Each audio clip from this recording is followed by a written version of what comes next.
So I want to talk about my awakening experience, so to speak, as people call it. Eh, whatever you want to call it. Uh, Waking up, evolving, the personal evolution that goes on, the whole igniting the spark of life inside, finding truth, connecting with spirit, connecting with God. It's however you want to put it, or whatever folk go through, and however they go through it. When I try and talk about mine, so I got this board thing because I really I had so many different things kind of when all the walls fell, so to speak, in my mind, like the belief systems, uh, the the layers of indoctrination, mind control, whatever, just regular education. It doesn't matter, whatever it is. Life experience, playing out a life as a certain role as this or that, out there just trying to go off of what was taught and what I was told. When I really looked at things in myself, for myself, I kind of realized, yeah, I was in that miserable state of health in mind, body, and spirit all. And then really realized so many things about how death itself really seems to me now a pretty relative term. Because I'll speak for myself. I feel as if I have I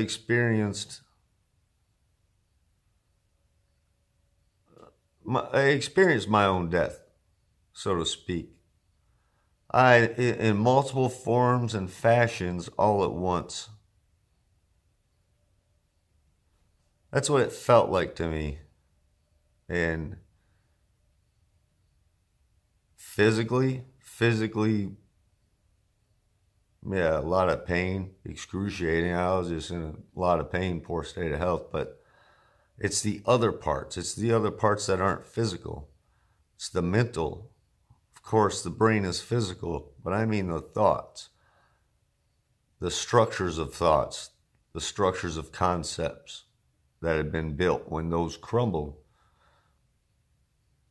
made reality itself seem to crumble in a manner of speaking. Well, I could tell everything's still very real, still's here, everything's here. I didn't lose it like that. I could tell it was all, well, you know what? I had my moments. I'll say that during this ongoing process. So, you know what? That's an example right there, because talking about, yeah, don't use life, don't slave life, don't cause harm. See, that was a mosquito right there.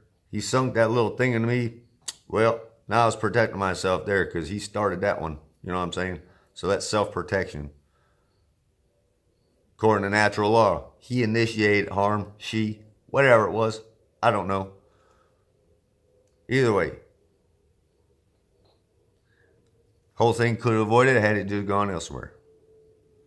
We all just stay our own little stuff and don't do vampire stuff. But, you can't reason with a mosquito. I know, I get it. That's the point, though. You can indeed reason with another living, breathing man, woman, or child. Anyone can. We should be able to. So, we shouldn't be vampiring each other. That's what I'm trying to say. Sucking away all their energy, you know what I mean? Sucking away each other's energy. Freely giving, unknowingly, not really freely, unknowingly, because of, the wool's been pulled over the eyes. So giving our energy to these vampires that are out there just waiting to suck away someone's energy in whatever form or fashion. Yeah, it's not a good way to, never mind. where was I going anyway? So, okay, so the picture I drew oh, that was long-winded. I don't even know what I said now fully. Okay, I do. Okay, so anyway, here we go off to some other stuff. So for me, my eyes, I drew the eyes there the way I did on purpose. You know, I had a little dome over the eye, over the top, because here's why. For me, I looked into my eyes in the mirror when I was like real poor state, didn't know what was going on, didn't know much anything. It felt like is what it felt like, and I noticed how dark my eyes were, like almost black, almost is what it seemed, and it freaked me out pretty deeply, and it really made me try to.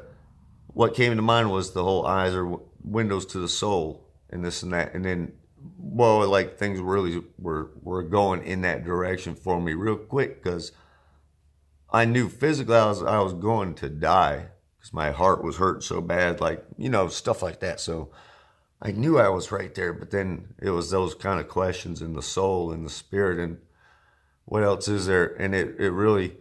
I had that thing where I saw kind of in the mirror finally, just for a moment, in the moment, I really truly saw myself and what I was.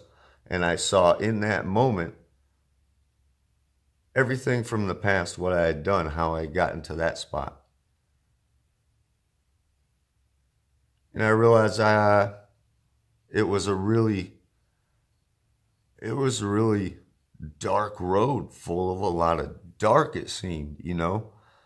And I noticed how dark my eyes were, and I noticed, of course, how dark my tattoos are on my arm, and of course, with all the past, just the amount of dark thoughts, dark sense of humor, dark this and that, you know what I mean? And it shook me.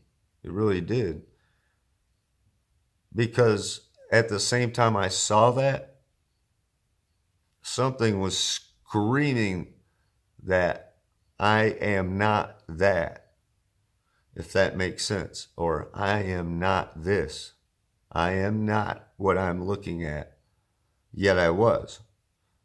So that's the whole part of the whole dying to yourself and really going in and going inside and really taking a deep, in-depth, hard look, truthful, honest look. And then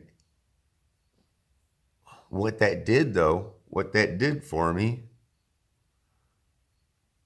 it allowed all those beliefs to break, because suddenly this whole spiritual side of things, this whole other side of things that I couldn't grasp. I couldn't get my mind around that it was even maybe real or not.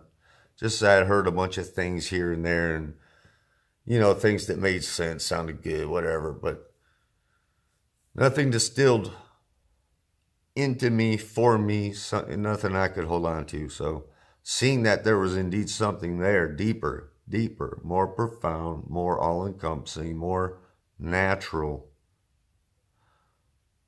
more good, more light. That spark, it triggered some kind of, to me, looking back and looking at the time, really this internal alchemical process, to put it best I can. That's how I want to try and word this. But this internal alchemical process of evolution, to where the cells themselves, the DNA, all of it, as I was considering inside myself, what am I made up of? How does all this work? How does it all tie together? What is all this? In the eyes, let me get back to that. The little dome, because looking at the side view of the eye, you can see, of course, they're curved, they're rounded, and it's clear. And then the eye is deeper back, you know, the color and the iris and stuff. So That's why I drew them like that. But I got so interested in looking at them and then realizing just how weak my eyes were, and looking at the light outside, which was really blinding. And it was a whole process. It really was a whole all-encompassing healing process that I was kind of learning, stumbling blindly through, I guess, as I went along, because I didn't know fully what was happening.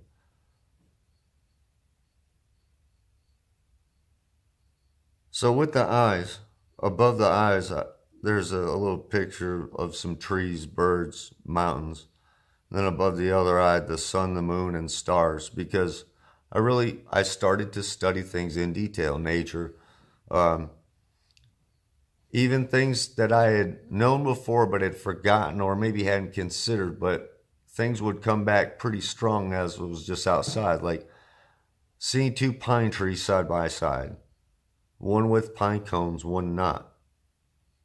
And it hit me, of course, with the whole tying together all the other things, the divine, masculine and feminine, and all of this stuff, and the different parts of us and what we're made up of. We're all, that whole thing. But looking at those, it was the one with the pine cones, of course, was the female pine tree of the species, and the one right next to it did not have pine cones. It was the male. So to me, just that recognition, and then tying it together to like the maple trees, the ones with the seeds that fall like little propeller blades as they fall. That one being the female, and then the other without, or being the male. So it was that recognition of that interconnectedness in nature, in physicality, in the real world, that I just kept studying everywhere I could, just because I felt like I was getting connected once again to life, but in a brand new way, which sounds weird because I had been alive for almost 4 decades, but really this whole process, I felt like a little kid all over again, rediscovering smells, or discovering smells for the first time of different plants and different herbs, different tastes of different plants, different herbs, but really appreciating it for what it was, and the energy within it, and the energy I was gaining from it, and how it was working through all these systems of the body, just by appreciating like the depths and the profoundness of my eyes and my perception, and the ability for that perception to be so easily tricked. And that was just the eyes. But the eye, everybody talks, there's so much symbolism with that. And of course, because that's why I drew over what looks like little cords, but it's like little connections, because the eyes, connecting to the brain. And in the picture, it would be as if standing behind someone, looking at their back, with just a view of their brain, their spinal cord, and the heart. Looking at them in front, looking at a scene there, with the the mountains and the sun up there, and the birds and the trees. So that's what that is there representing.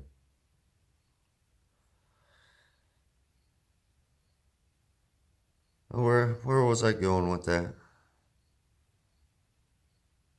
That center part in the eye.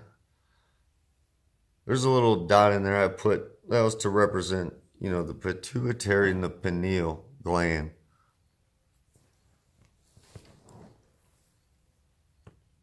And the pituitary and the pineal, and really I don't want to put one above the other, because that's the sun and the moon, but the pineal gland, and really, it's not a specific gland, but that gland has been shut down terribly with poor diet and toxins and chemicals and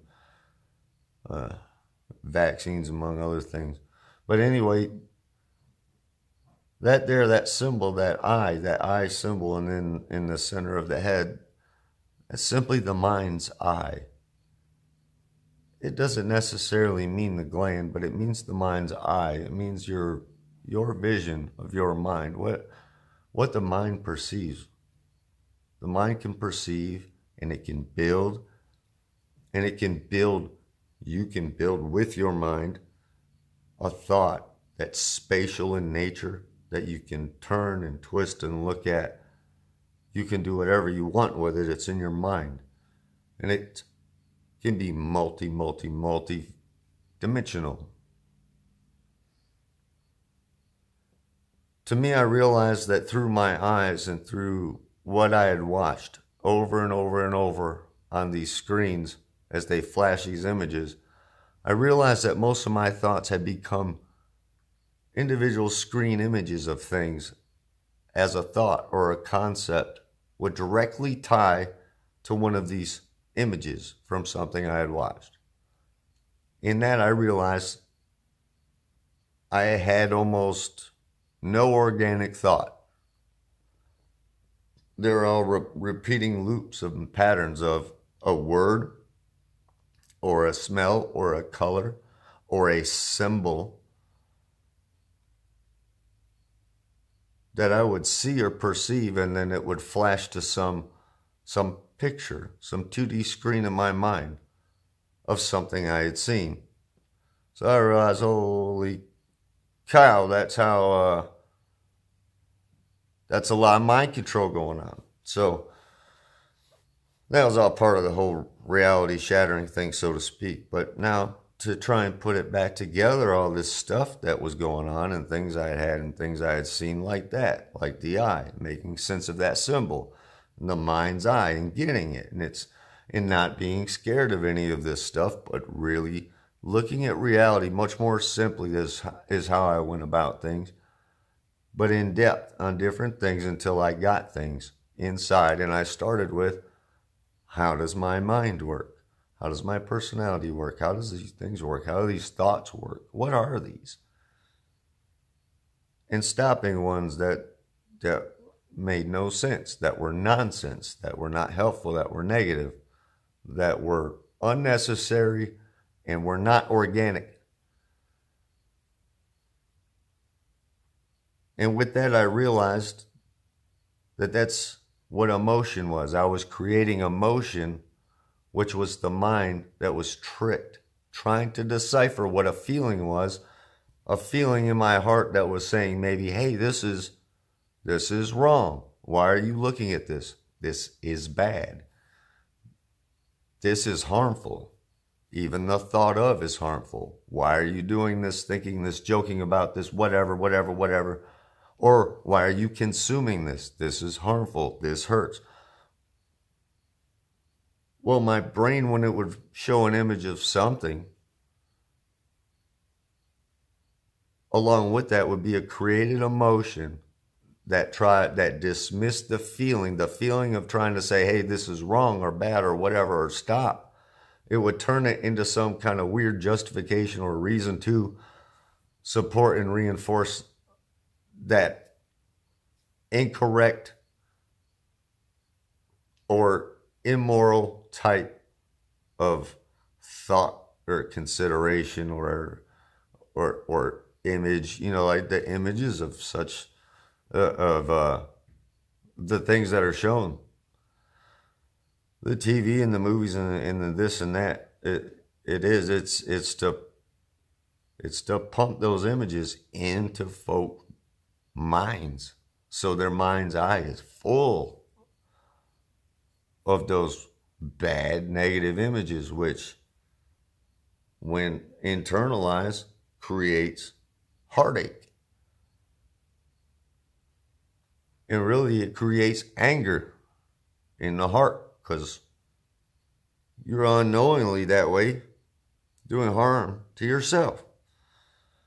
Then you get angry about it, and it's easy because it's trained and shown to you to just lash out, and then you lash out. Not you. I'm trying to say how it affected me. I'm just talking in that way. So anyway, where was I going? So that was the mind's, that's the mind's eye. And now with that, the brain, looking at the brain, the left and the right, You know, before I get to that, the whole left and the right. The eye of, keeps coming up to the eye of Horus. So,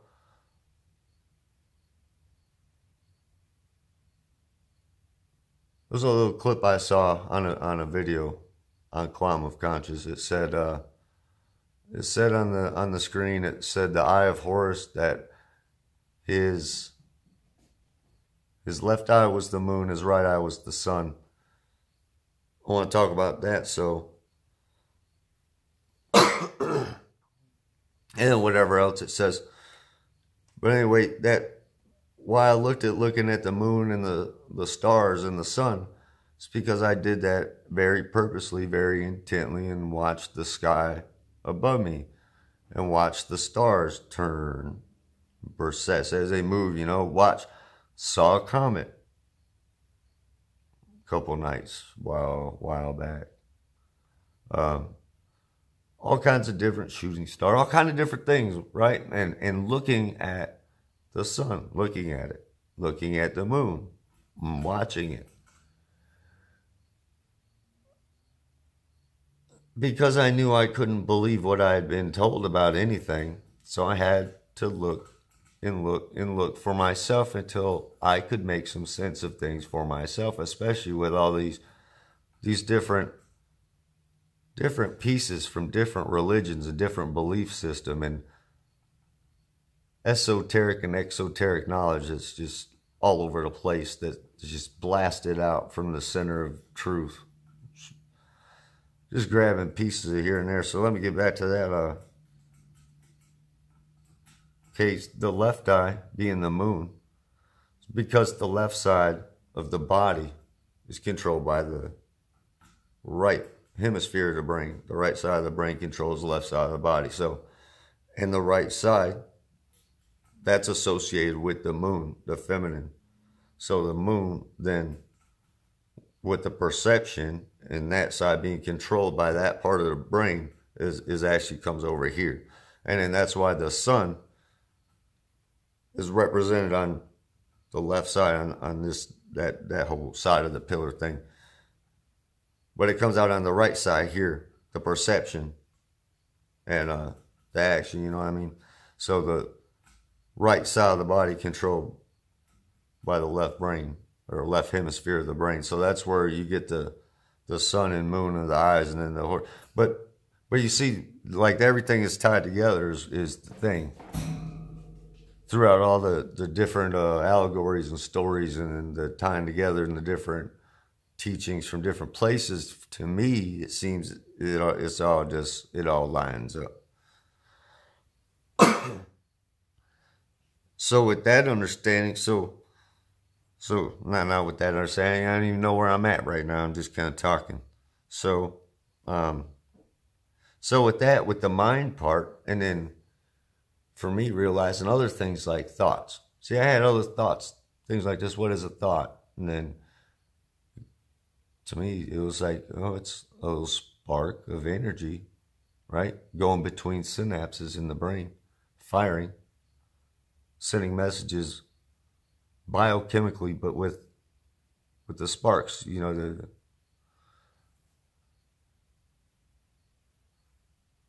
well, that thought about sparks of thoughts in my brain one night during the rain and seeing lightning made me think of this whole thing. So, here's another thing, you know what I forgot to mention earlier, which probably would have helped to say right off the bat, but to me it seemed like when my reality kind of broke, when I saw myself, what also happened to me was, for whatever reason, for all the different things I looked at, the way things came together, I could see the spell of inversion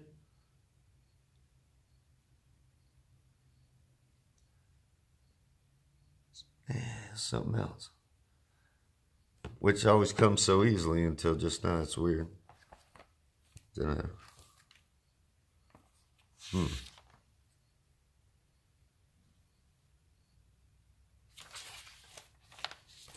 One second. I apologize. I don't know what happened just then.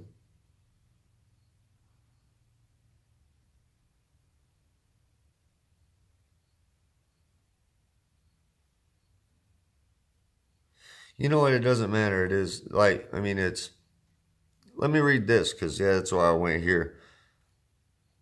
And this was just a note, but it relates. The teaching of, and I put here man's authority, but really it's not just man's authority. It's how things have been taught, period.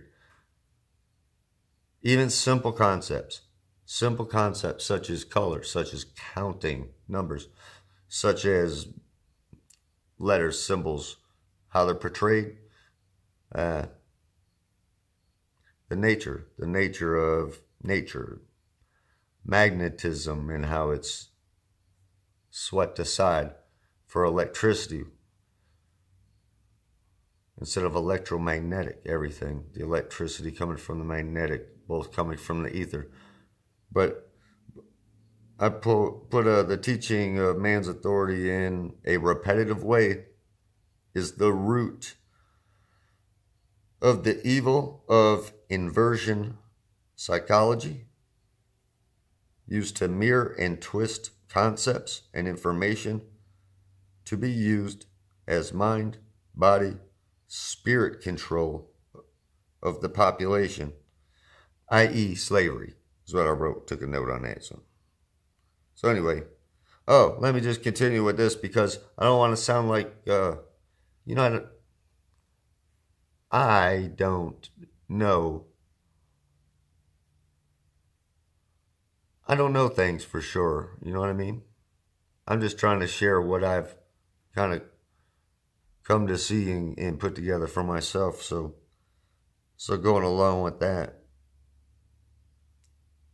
I put the spot of truth I'm coming from is the truth I've come to know and live as I realize it.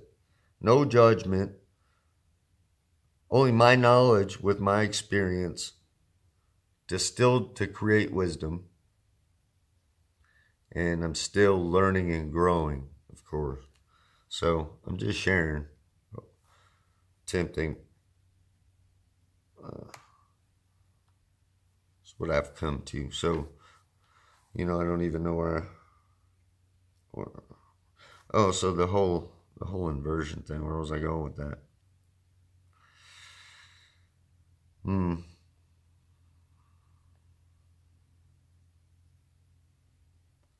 I don't know.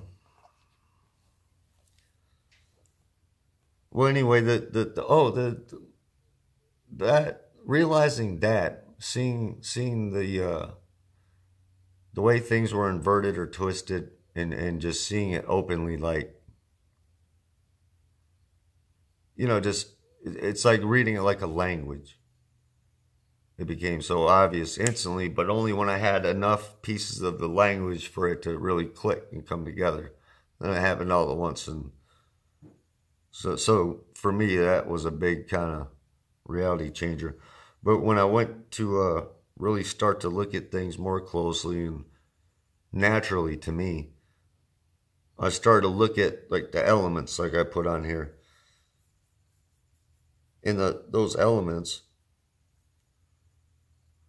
a few I thought was pretty, I mean, I'm sure plenty of people have figured that out. A few: air, fire, earth, water.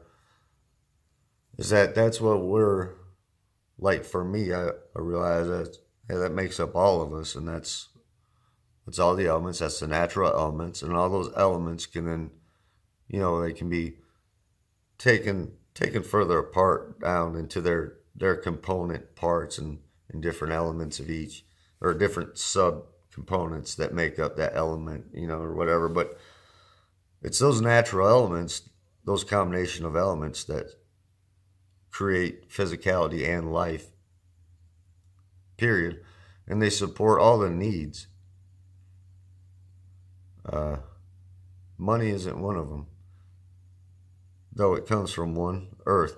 And, you know, and see, that's what's, so you take, just for an example, take a tree.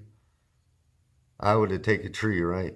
And I shave off a slice of that tree, and I paint a picture of 1,000 on that picture, or on that slice of that tree, that little thin slice, I painted a picture of 1,000 in whatever symbol.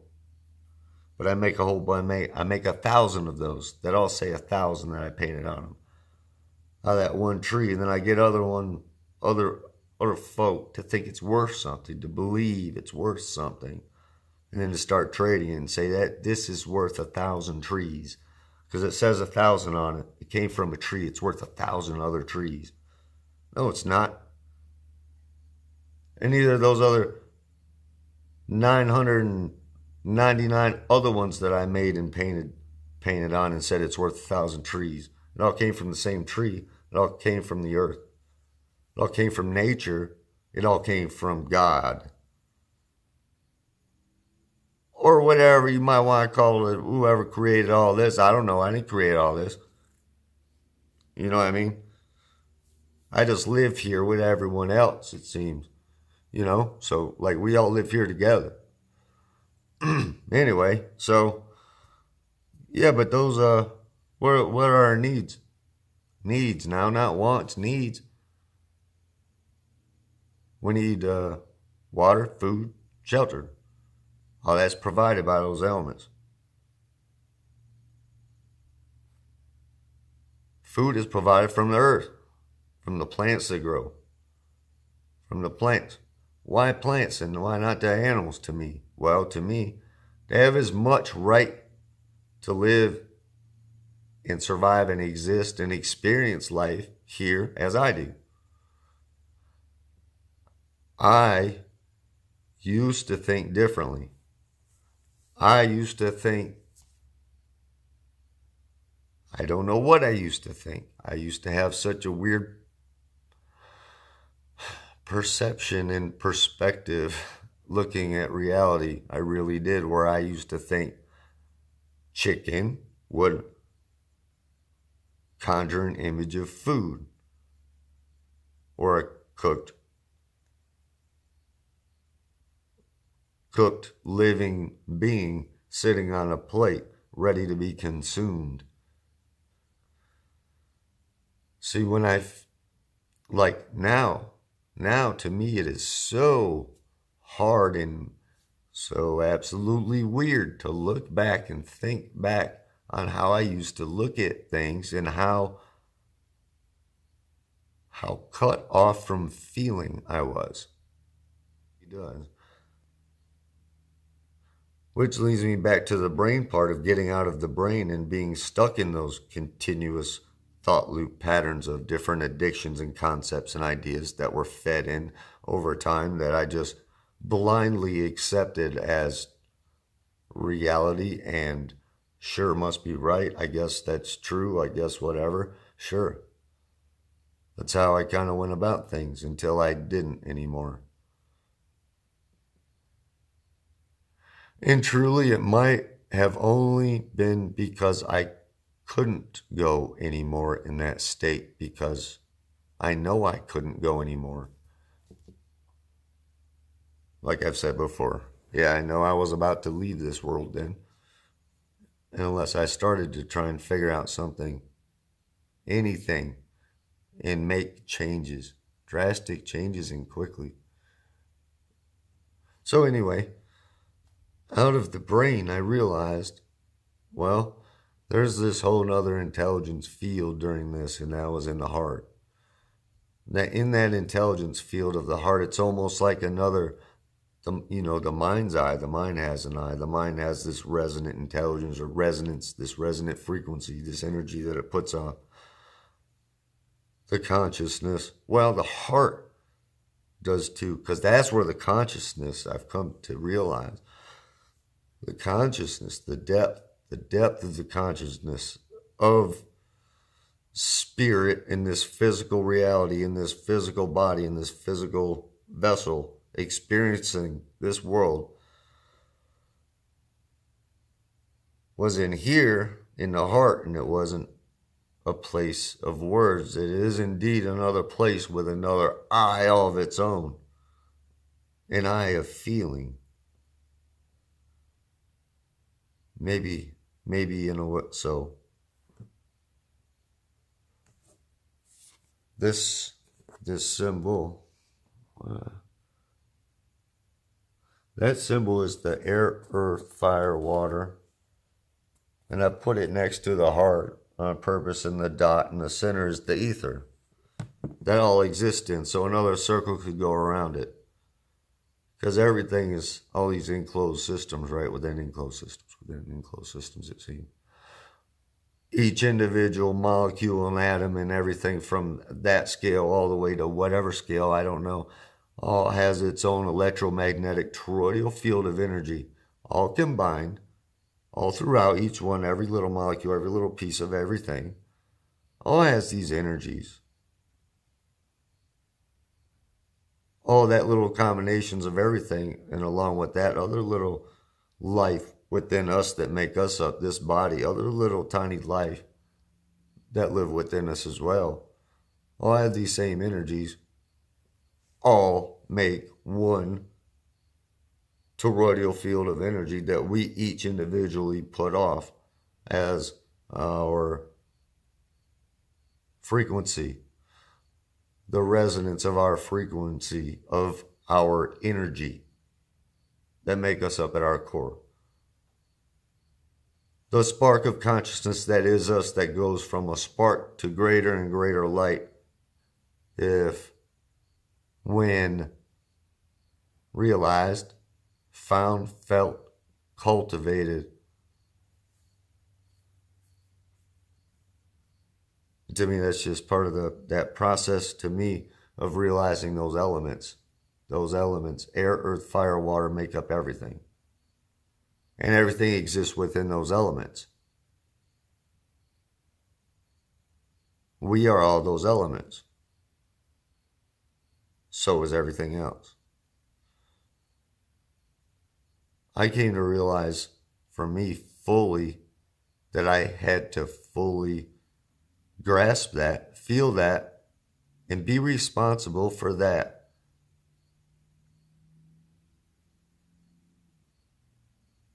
That this particular combination of elements and energies and whatever that make us, us, no matter the color, which down to the Hopi part, the reddish skin folk maybe, or darker black skin folks, white skin folks, and yellow skin folks, or Asian, it doesn't matter, but the different shades of folk, male and female both,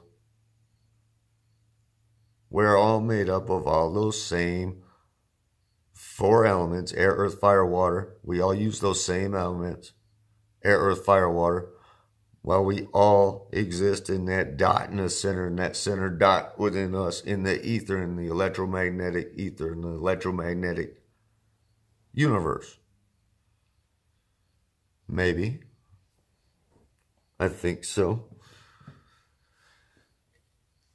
Don't know. But I know that toroidal field of energy is indeed put off. And that's one of the ways we influence each other. We have the ability to feel each other's energy. We have the ability, I'm sure folk know, that you can feel, you can sense someone else's energy. Sometimes you can tell just by a glance and in looking at the physical outside appearance, but beneath that, there are deeper things that can be perceived with our natural inherent abilities.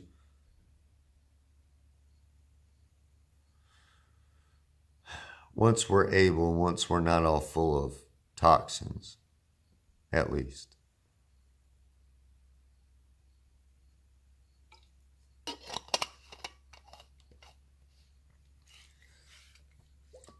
I put the arrows going up and down from the heart all the way down to the base of the spine and up to the brain, and because that's really that pillar, that spine, that is the center pillar. That's the pillar of wisdom.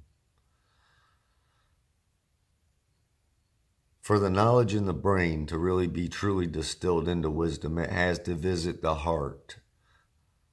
The knowledge from the tree of knowledge, so to speak, has to go down to the heart, the tree of life, so to speak.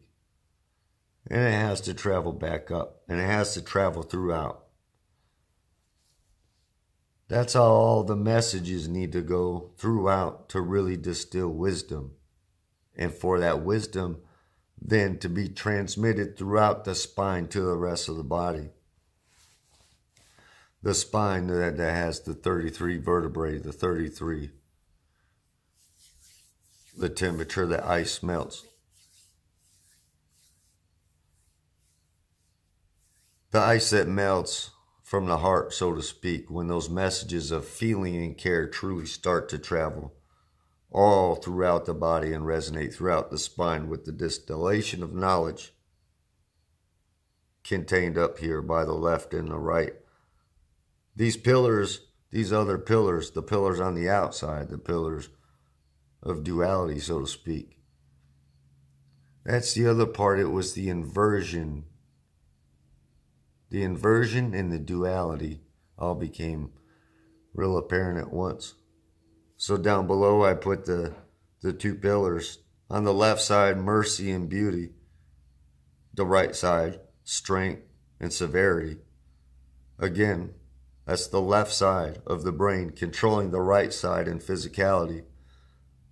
So think of the two pillars on the right, strength and severity, as both a path through life and also as the right arm, right leg, controlled by the left brain, the sun, the logic, the masculine. And think of the left, left two pillars, mercy and beauty, controlled by the right, the moon, the feminine, the left arm, the left leg, the left eye. That's what that is. Those two pillars, in that you can see the 1111. The dots in the middle. An individual standing in between these pillars of duality in this physical reality. The upper dot, their mind. The lower dot, their heart. And it's that realization of those combinations, that duality that exists here. So in those pillars, you can also see male, female, life, death. That's the duality we're in. Here, when we incarnate, though, we're made as we're created, incarnated, as we're born. You know, our parents, the male and the female, come together. That has to do with someone's coming out, but I'm going to just continue. Where was I? Wait, the male, female. The systems of the body. So there's a total of 12 systems that make up the human body. The muscular system, skeletal system, nervous system, digestive system, lymphatic system. There's all these different systems, right? But each in this duality of male or female, we each only get 11 of those systems, because the reproductive system is different for male and female. But when the male and female come together, each with their 11 systems, it makes up a complete 12. The male and the female reproductive systems now combined to make a full, complete 12 systems that create one life. So that's the duality we're stuck with there. And then also in that duality of either male, female, there's also life, death, because that's the two modes. You're born into life, you're going to experience death, at least from what I can tell. So right there, there's already two very obvious big dualities that are going to play out, that are playing out in reality all the time. And if you take those concepts and then you start to attach opposites to them. You start to attach opposite concept of a more masculine idea to a more feminine physicality type of idea or creation or whatever, and vice versa, back and forth. That's how you get these twists where now the mind is, after years and years and years, the mind is at the point now where it's perceiving reality in this flipped, mirrored, dualistic type of way, where that's when, you can't tell the difference. Good and evil are flipped type of thing. But it's more than that. It's in everything, even with words and ideas. So along with those 4 pillars, you can also then, like I said in the other one, the way the Hopi folk, how they broke down the folk and the people and the knowledge, the knowledge of earth, water, fire, air, all coming back together one day with that simple knowledge of how it all works together, sharing that knowledge. And then, everything gets better, free everything, free energy like it should be. Those 4 colors, or those 4 groups of folk: white, black, red, yellow, white, black, Asian, Indian, it doesn't matter, but those are just labels. But you see how that they put people with those labels, get them to believe that they're nothing but that label. Now all of a sudden they're pitted against those other pillars, when they're all part of the same thing the whole time. They have been. They've just been taught different. Like I was taught different. Like I was taught to view other life as different, or less than, or more than, depending on where I looked, who I looked at, whose idea of what or whatever had more weight than some other, just because of who they were, whatever. I won't go there into all that. But so it came, I'm gonna wrap this up. I already said, I think, pretty much. You know what? This is going to be a continuing type of thing, because I could, now talking about this in the way I've talked about it just with this start, I could talk in circles for hours about these concepts and how I can see how they line up, but that's not the point. The point is to be able to line them up inside yourself. For me, that was the point for me. I had to line these different concepts and cosmology of things, and the inside had to match the outside, so to speak. I had to have my own organic thought, or organic idea and understanding of what I was perceiving, and I had to feel the truth in it. And I'm still working and building. So I'll stop here for now, and I'll keep attempting to share as I can. All right.